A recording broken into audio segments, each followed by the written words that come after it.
Hi everyone, Professor Bailey here. This session is to go over the PowerPoint file that's called Session 10, Religion and Religious Specialists. This set of slides covers most of one of the final exam essay questions, along with the next PowerPoint session. We'll do 2 sessions from now on religious ritual. So you might want to just note, I'll try to point out which slides are of particular concern for studying for your final exam essay question. All right, so let me get started. I will share the PowerPoint with you.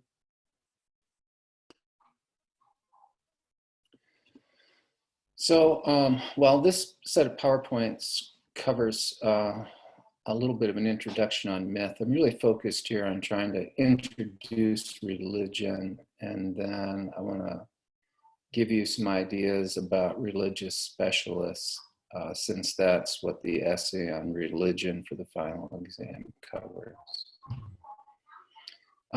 Just a little bit of background on the United States as we get started and we think about our own context religiously. The United States is still predominantly Christian, about 70+%. And we have quite a bit of religious diversity in the United States, but the non-Christian religions in America actually are very small communities compared to the larger population. The largest minority religion in America is Judaism, and that's a little less than 2% of our population. Islam has been a quickly growing religion in the United States, but it's still not even quite 1%. I think it's 0.9 technically. It's been growing because of immigration, but also quite a few Americans are converting to Islam. We have a lot of Asian Americans, and no surprise that many of them are Buddhists, but still only 0.7 of 1%, and Hindus, and lots of other really small religious communities. One of the fastest growing segments of our population are people who self-identify as non-religious. And this is particularly in urban areas where about almost 23% of our population now fits into this category. Some of them are atheists or agnostics, meaning they're not sure if God does or does not exist. But the larger group in this category, almost 16%, are people who don't want to identify one way or the other. They just don't really have anything to say about religion. They're not sure if they believe or don't believe, but certainly they're not functionally religious.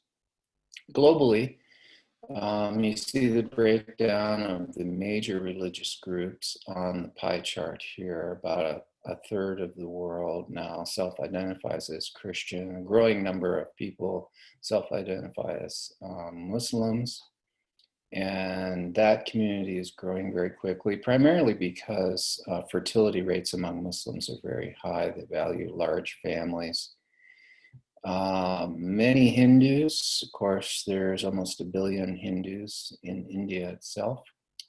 Buddhists are listed as less than 6%, but that number is probably skewed a bit because the Chinese, of which there's over 1 billion, practice Buddhism, Confucianism, Taoism, ancestor veneration, all kind of together. And so while they're asked, they may not call themselves Buddhists. They probably, many of them at least, probably do attend Buddhist temples and rituals for certain parts of their religious lives, but not for all parts.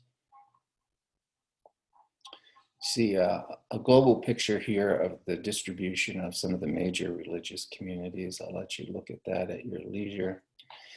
So first thing I want to call your attention to is that when you study religion, there are different ways to approach the study of religion. Typically, we think about what do people believe in their religious community? And yet, this is a very Western way of thinking about religion. In fact, whether you're in the West or the East or anywhere, when you ask people about the content of the belief of their religious community, they often struggle to answer unless they're clergy, a priest, a pastor, a monk, someone like that.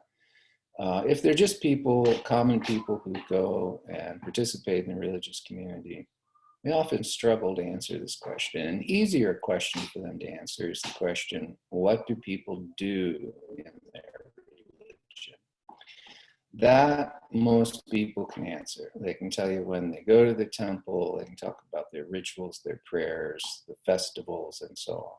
Another thing most religious adherents can answer is the question, what's it like? What's your experience in religion? People can talk about their religious experiences, and they can also answer the question, what does the religion mean to people?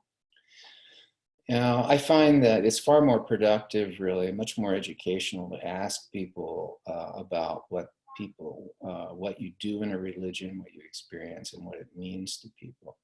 Belief systems you can kind of read in textbooks. They don't really give you a deep sense of how religions work in people's lives. When we compare religions, we need to be careful that we compare apples for apples, oranges for oranges, and not compare apples and oranges. In other words, we should compare the teachings of one religion to the teachings of another. What we should not do is compare what one religion teaches and what another religion does. The problem is we tend to be critical of other religious communities. And one of the ways that's easy to criticize is to look at what people of a particular religion do. And of course, some people do really good things and other people do really bad things. And so that's not usually a really helpful level of comparison. I think the best way to approach other religions is to resist the default mode of being critical. Because criticizing religion's pretty easy to do if you're going to focus on what members of a religion do, as I just said. Any religion can be criticized in that particular way. But I think that my experience in visiting many religious communities over many years is that you'll find highly ethical people in all religions. You'll find people that you really don't want to be around in all religious communities. You'll find testimonies of supernatural power in all religious communities. And you'll find claims to absolute truth in all religious communities. So how do you talk with people of other religious communities? Well, I think it's always fair to politely and sympathetically share what we know and what we have experienced in our own religious tradition, if we have one. As long as we do it respectfully and we do it with an openness to listen and learn from others about their religious knowledge and experience. When scholars study religion, they do it from a variety of vantage points. I've listed just some of the main ones here. So some scholars study religion in terms of understanding religion as a meaning system. A system, in other words, that helps us understand the world and our place in it and why things happen to us.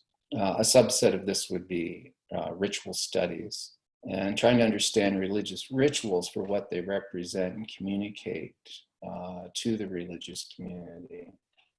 I've done quite a bit of ritual studies myself. Another way to study religion is to study its social function. In other words, to try to figure out how a religion, in a sense, reflects the social setting of the people, how it represents making relationships function well and smoothly, and how religion allows itself to be useful in a society in one way or another. A subset of a functional approach would be a psychological functional approach. And here, scholars tend to see religion as a kind of coping mechanism of one kind or another. I'll come back to this with some examples a little bit later.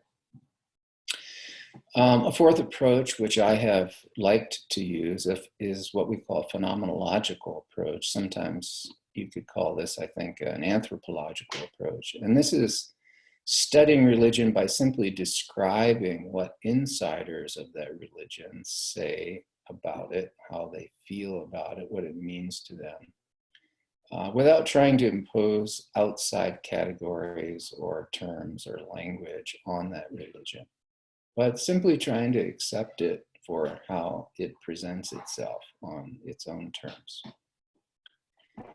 Postmodern scholars, one postmodern approach at least, is to study religion and try to determine what are the hidden agendas and structures in that religion that allow power in religion to be used to oppress people or to marginalize people. Or in the other direction, in what ways does this religion help marginalized and poor people revolt against or get free from structures of power that are oppressive?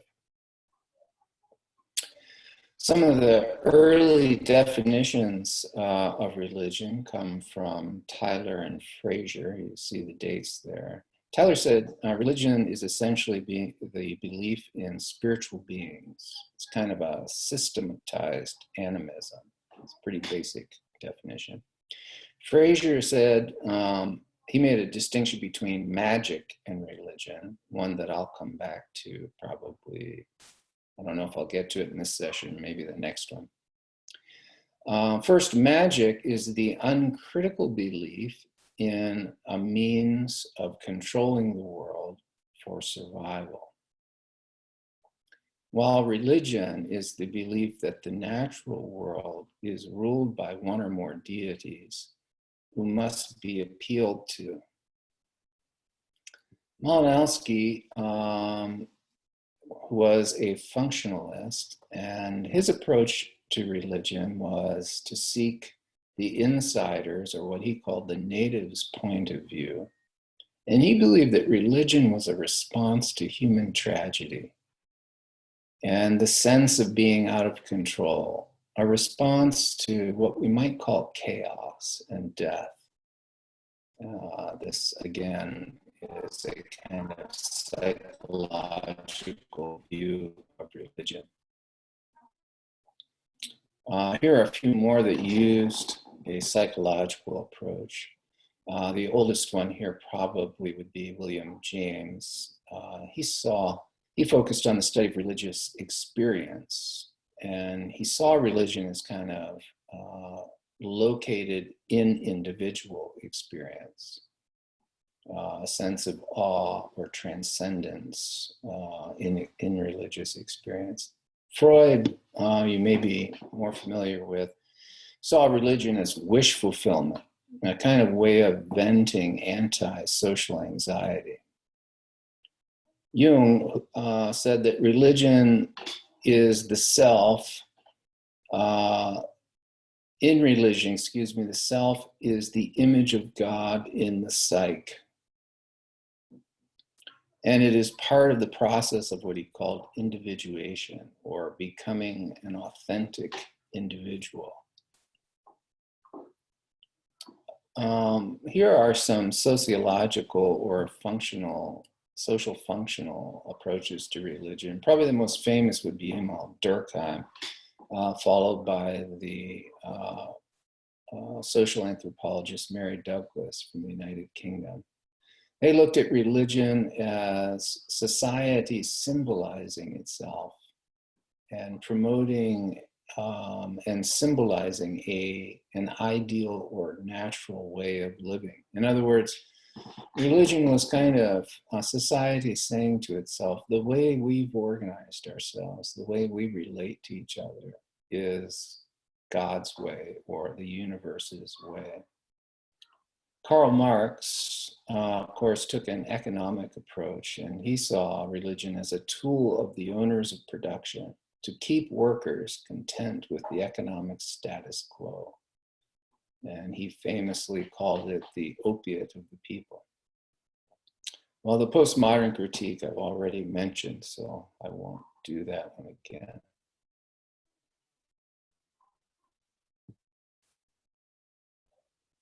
Oh, let me go back there. Sorry. I think one of the contemporary popular ideas about religion is that religion, for many people, is seen as a negative, has negative functions in society. Many would say that religion causes violence and conflict, or religion leads people to do things that are violent. Well, there are lots of cases in which I think we could say that is true, although we might be able to study that situation and see that religion gets used by politics and people in politics for political ends of achieving power. And so whether it's religion that causes violence, or is it politicians using religion for violent conquering or violent accumulation of power, that could be debated. Certainly, religious communities play lots of positive roles in society.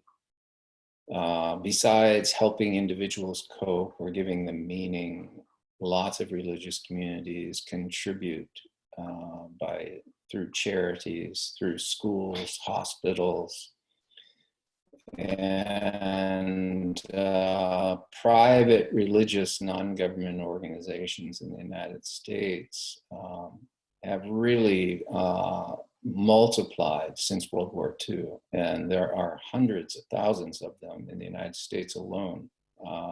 They're not only creating new approaches to being religious, but also doing a lot of work on behalf of the poor, fighting for justice, ending conflict, lots of peace building being done, and trying to protect the environment.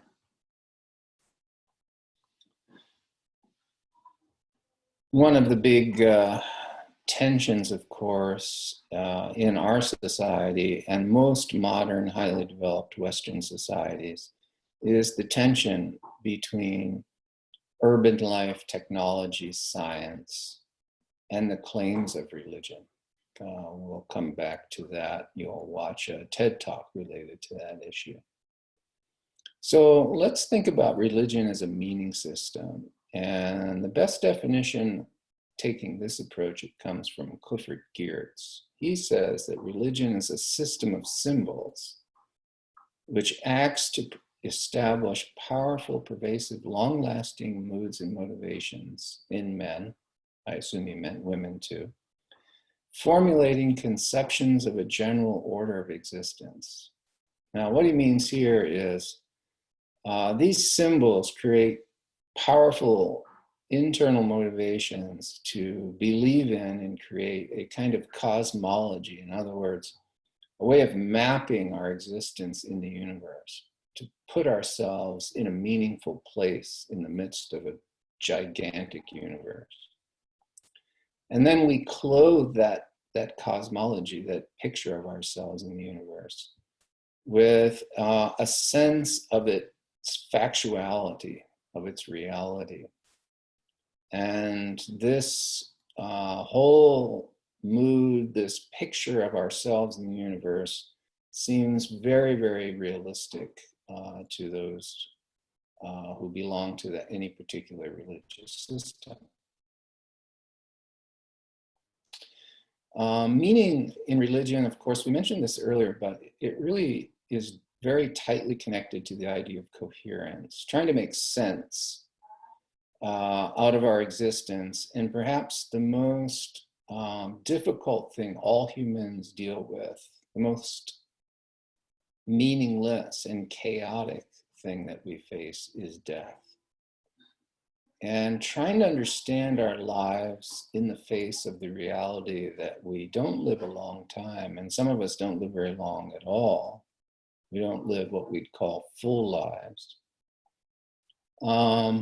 So how do we give meaning to the fact that we have a short life? How do we give it purpose when there doesn't seem to be any obvious given purpose outside of what perhaps religion teaches us is the purpose of life?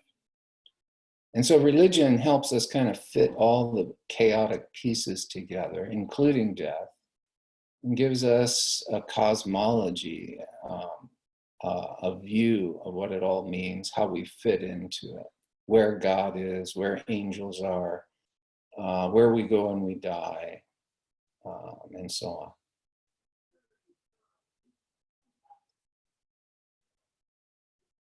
Illness and injury are close second to the challenge of death.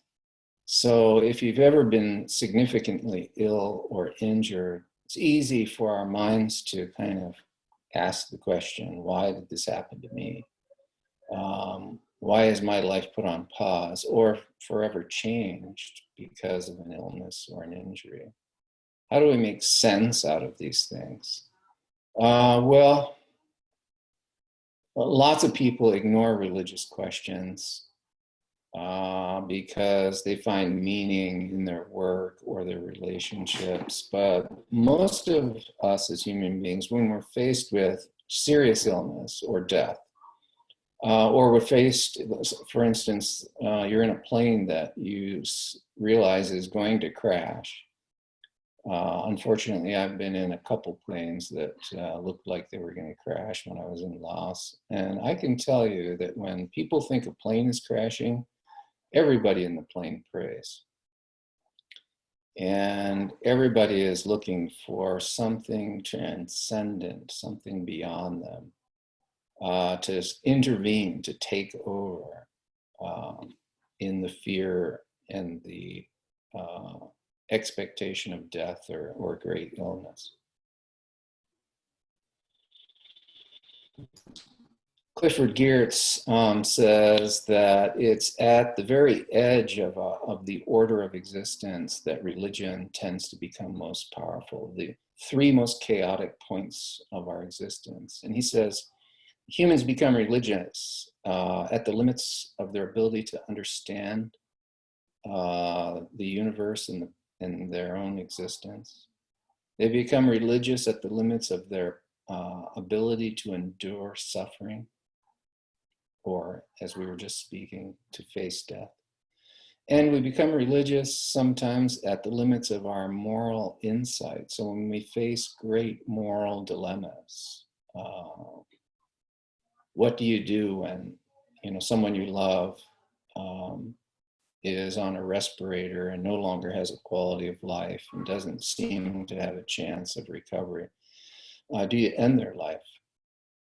What do you do in war?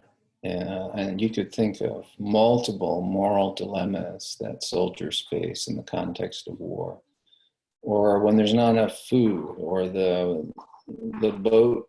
Most of you have seen the film about the Titanic. When there weren't enough lifeboats, what do? Do you try to bring the lifeboat back in and save as many as you can and put everybody in the boat in danger of being pulled underwater and drowning? Or do you stand off at a distance and save those in the boat, knowing that others that you might have been able to save are drowning? Well, these are all places in human life where we tend to look to the gods or something transcendent for help. In the final exam question on religion, the question I'm going to ask you for, although I've given you a number of kinds of definitions, the definition I'm going to ask you to know for the final exam is here on this slide and the next. And this really isn't a definition, it's 8 characteristics of religion. And the first is traditionalism. Religion tends to look to its founders. It tends to feel that the older ideas about God existence are more sacred than newer ideas. We believe in the original revelation to a prophet or to someone that has gone before us as a more authoritative source of religious truth. We use myth and symbol in all religions. We'll talk some more about what myth is, but basically it's a story that explains human existence, what's going on in human life. There's always ideas of salvation or liberation or enlightenment, how to save people from something to something better. And often that first something is a place of suffering or death. And the next something is a place of bliss, freedom from suffering and death. There are always sacred objects, such as crosses, mandalas, bracelets, and there are sacred places to visit. Sacred actions, bowing, postures of prayer, words to be chanted, and the like. In most world religions, at least, there are sacred writings. These are the recorded words of the founder or the memories of the disciples about the teachings of the founder. It's interesting when you think about Christianity and Buddhism, the founders, Siddhartha Gautama in the case of Buddhism and Jesus in the case of Christianity, neither of them wrote books. The scriptures are the writings of disciples who are doing their best to tell the stories and remember the teachings. And of course, sacred communities, those that belong to a community that teaches the teachings of the original prophet, place of worship, place of mutual fellowship, and so on. And then, of course, experience, people's experience of the transcendent, an experience of insight, of uplift, a union with God or gods.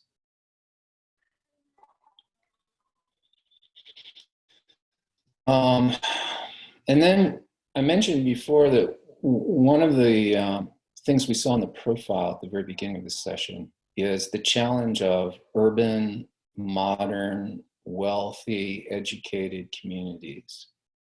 And I'm going to let you watch this TED Talk.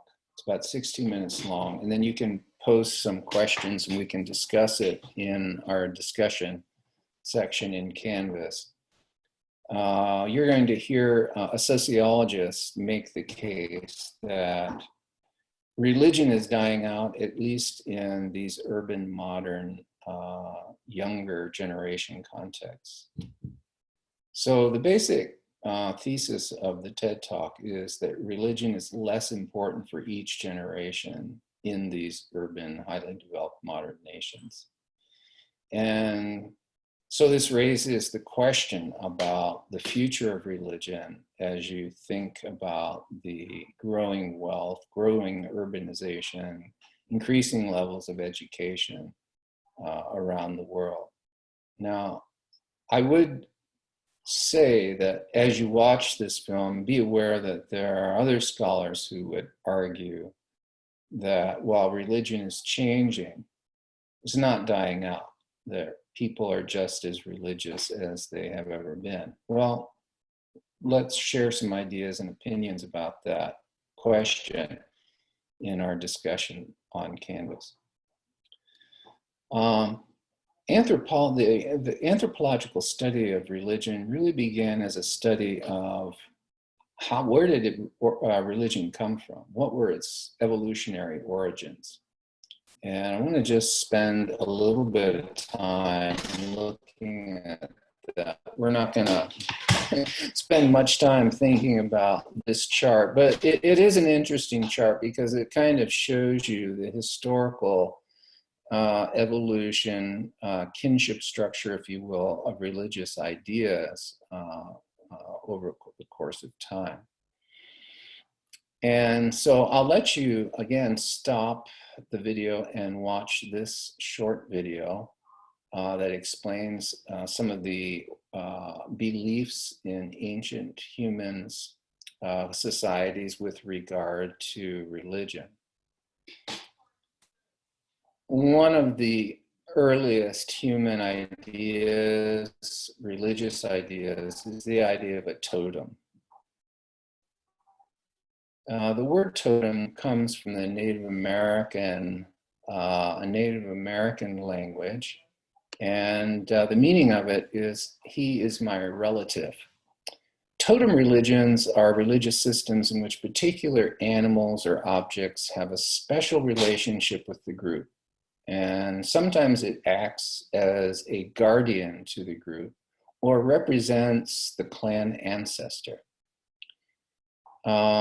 What's interesting about totems and the relationship of a totem object, symbol, animal, and the group is that there seem to be analogical, it seems to be representing an analogical relationship between that symbol and the social characteristics of the group. And so sometimes you can look at a tribe, for instance, they call themselves the Bear Clan. And they use the bear as their totem animal. Well, what they're saying is that some of the characteristics of the bear, the tribe feels either they do represent or they wish to represent, for instance, strength, independence, and what have you. And so the founding ancestor, in a sense, often in the mythology becomes the bear. And very typically, if the bear is your totem, it's taboo, it's against custom to kill a bear. And yet, sometimes in tribes, you'll find that once a year during a festival celebration of the totem animal, that animal might be killed and consumed in a kind of collective communion of identification with each other and the bear.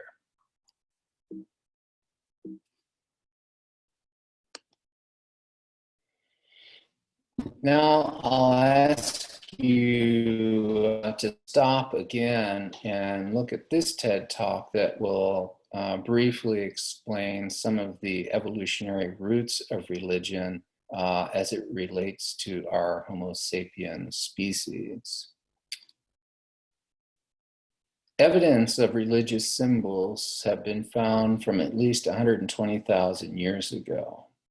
And if Homo sapiens have been around for about 200,000 years ago, that suggests that pretty early on, we were religious. The evidence is usually in burial sites where we find ritual items, paintings, at the gravesite that would indicate that some kind of religious ritual or indication of magic was believed in by those people. It's interesting that human minds are kind of wired to see geometric shapes when they're in a trance, when they're hallucinating, or when they're on a hallucinogenic drug. And for some tribes, even today, these visions or trances are a key source for describing the relationship with the transcendent or the spiritual world. Another very early and ongoing ritual practice, even today across the world, is the belief in ancestors being somehow still alive or somehow still present and involved in our communities.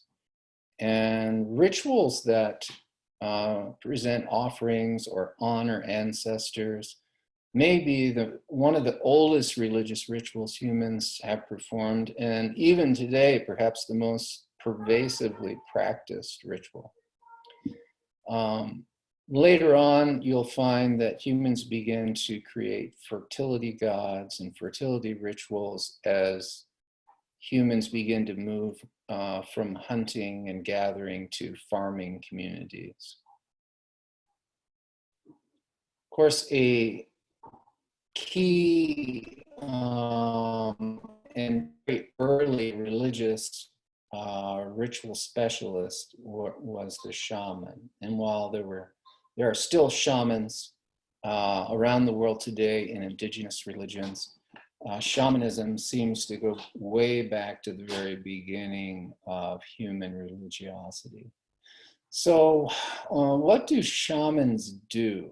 Well, basically, shamanism exists in a context where there's a belief that everything has a soul and that every movement in nature is a movement of some kind of will. So we humans act because we will to act. And there's this kind of assumption that other things move and act because there's a soul with a will to make those things act. And shamans are kind of the intermediaries between humans and the souls or spirits that animate things in nature or spiritual beings, the ancestors. There's no institution for shamanism. There's no school of shamanism. The rituals are quite repetitive, almost mechanical. There's almost always a belief in contagion. In other words, contagion refers to the belief that the qualities of one thing can rub off onto another thing or a person through contact or just being in the same room or through some sort of magic ritual. Of course, there's always myth in ritual, but the primary role of a shaman really is as healer, protector, defender of the people in a social community. Later on, as humans begin to do intensive agriculture, indigenous religion, shamanism shifts dramatically. And when you get people living in towns and cities and farming, now you get organized religion. You get temple religion, fertility gods, sacrifices to the gods. And eventually a polytheistic religious system emerges. And most of the gods in polytheistic systems share most of the qualities of humans. In fact, kings were often thought to be either gods or sons and daughters of gods.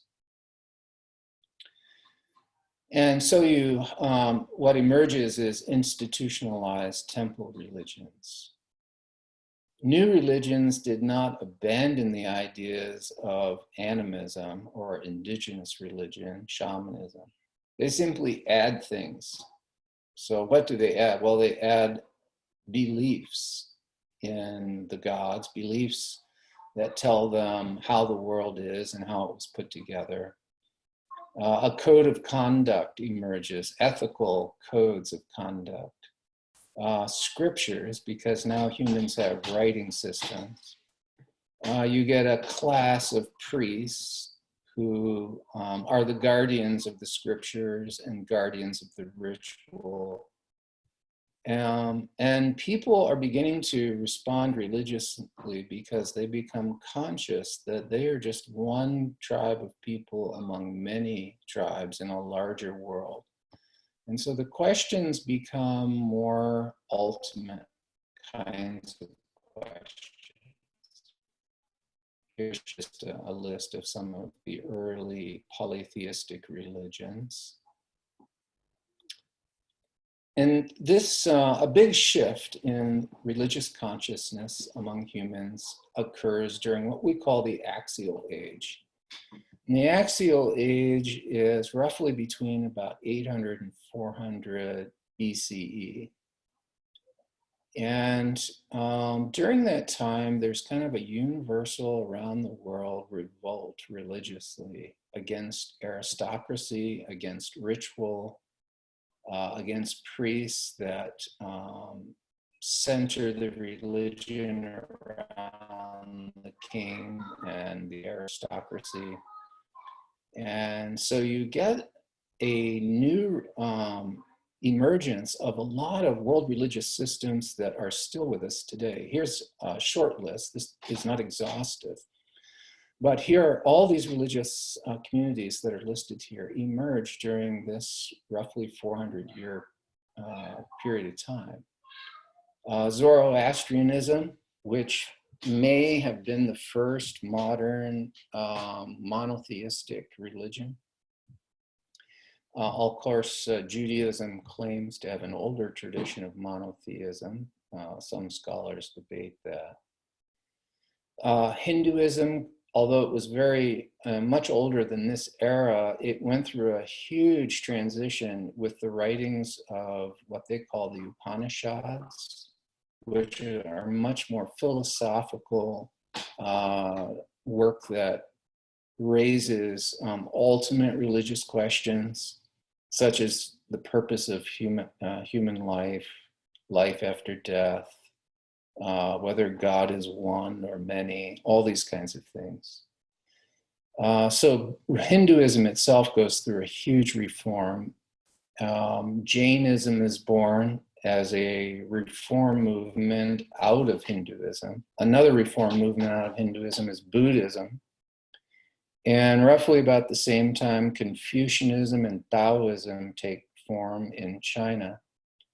And Judaism itself, at least in the form, in a very new form, which instead of being focused on temple sacrifices, becomes more focused on the Torah, the biblical text of the law of Moses.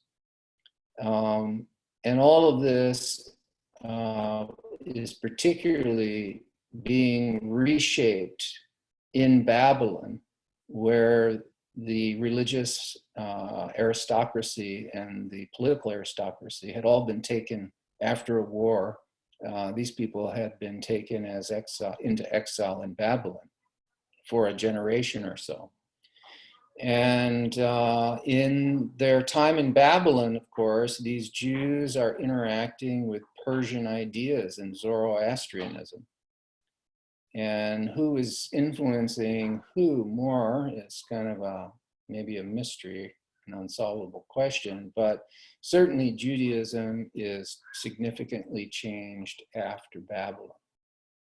Well, I should also mention what's not up here is Greek philosophies. So Socrates, Plato, Aristotle, these great Greek philosophical / pseudo-religious works are all emerging during this same period of time.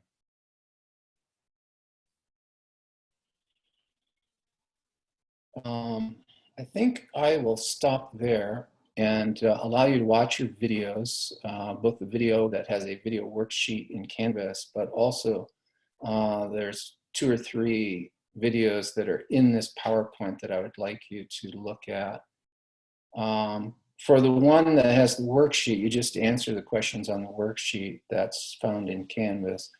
For the videos that are embedded in this PowerPoint, watch them and then bring your comments and questions to our discussion on religion and religious specialists.